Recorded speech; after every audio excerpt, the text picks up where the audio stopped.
आगे हामी पुलिस प्रशासनको कुरा मानौ। 12 बजे स्कुल अफ हुन्छ, हाफ हलिडे हो, त्यहाँबाट सभा गरौँ भनेर 12 बजे नागेर सभा गर्दाखेरि पुलिसले आएर डिस्टर्ब गर्छ। आज अरे स्कुल त 4 बजेसम्म लाउने भयो अरे भन्छ। अब 4 बजेसम्म स्कुल लाउने। अब अघि यहाँ पुलिस आयो त, बाघ तारा लाको सबै आएको छ, अघि ब्याज छुन्ड्याएको छ। बिचारा उहाँहरू म यहाँबाट बसेर हेर्दै तपाईसँग चर्चा डिस्कस गर्दै थिएँ। उहाँहरूको आत्मसम्मान कति मर्यो होला। उहाँहरूलाई अघि अब रातभरि निन्द्रा आउँदैन, हामीलाई त राम्रो निन्द्रा आउँछ। किन निन्द्रा आउँछ भन्नुहोस् त? हामीले पार्टी चाहिँ खोल्नै पर्ने थिएछ भन्ने आज चाहिँ तपाईले पनि बुझ्नु भयो होला कि आज सिक्किममा पार्टी चाहिएको रहेछ। प्रजातन्त्रको सिक्किममा कति हनन भएको छ, दुरुपयोग भएको छ। प्रजातान्त्रिक अवस्था लिएर आज बाँच्ने माहौल छैन।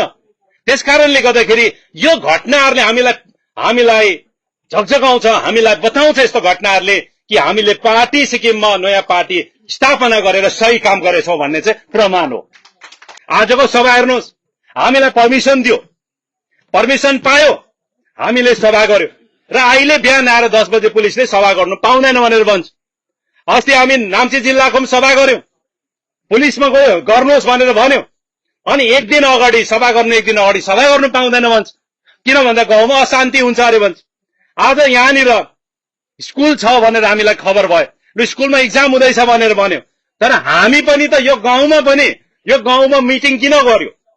आज यो गाउँको मान्छेको यो निर्वाचन क्षेत्रको यहाँनिर त उहाँहरूले नै तपाईँ आइदिनुहोस् हाम्रो क्षेत्रमा भनेर हामी आएको। किनभने हाम्रो मुख्यमन्त्री त हरायो, कहाँ गयो। अब तपाईँ आइदियो भने मात्रै मुख्यमन्त्री आउँछ होला, हामीलाई सम्झिन्छ होला। 2 वर्ष बित्यो, मुख्यमन्त्रीले भुल्यो हामीलाई भनेर यही निर्वाचन क्षेत्रले हामीलाई भनेको नि त।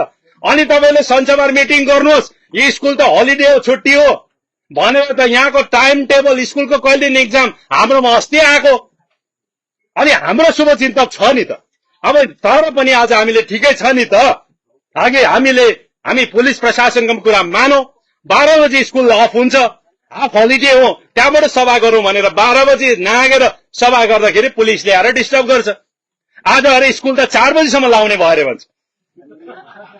अब 4 बजेसम्म स्कुल लाउने। अब यो के भन्नु? अब त्यसकारणले गर्दाखेरि भन्छ नि, तानाशाहहरू चाहिँ यति साह्रो डरपोक हुन्छ भन्छ कि तानाशाहहरू चाहिँ 2टा गधा चाहिँ चरिरहेको छ भने पनि तानाशाहलाई शङ्का हुन्छ अरे कि मेरो खिलाफमा के षड्यन्त्र गर्दैछ गधाहरू भनेर। त्यति साह्रो कार हुन्छ भन्छ। अनि यो चाहिँ प्रमाण हो कि सरकार चाहिँ तानाशाह रहेछ भन्ने प्रमाण हो कि कायर हो नि त, डराएको हो नि त। अरे खुलेआम अस्ति त भन्थ्यो त पोलो ग्राउन्डमा आएर सभा गर्नु भन्थ्यो, आगाने सभामै थुरथुर।